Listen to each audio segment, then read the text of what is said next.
உங்களுக்கான இன்றைய பிரபஞ்ச வார்த்தை.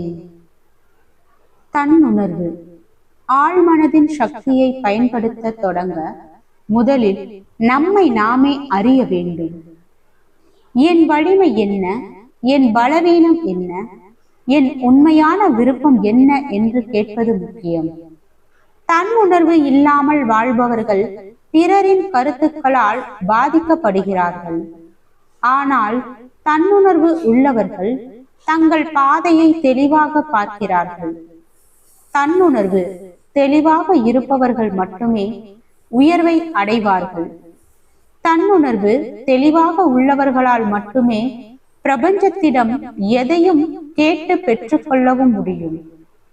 குரங்கை போன்று ஒருவர் சொல்லும் போது உங்கள் கருத்துக்களை நீங்கள் மாற்றிக்கொண்டே போனால் உங்களால் தன்னிச்சையாக செயல்பட முடியாது. பிரபஞ்சமும் உங்களுக்கு உதவ முடியாது. உங்கள் மனநிலை குழப்பம், பிரபஞ்சம் உங்களுக்கு வெளிப்படுத்துவதும் குழப்பமாகவே இருக்கும்.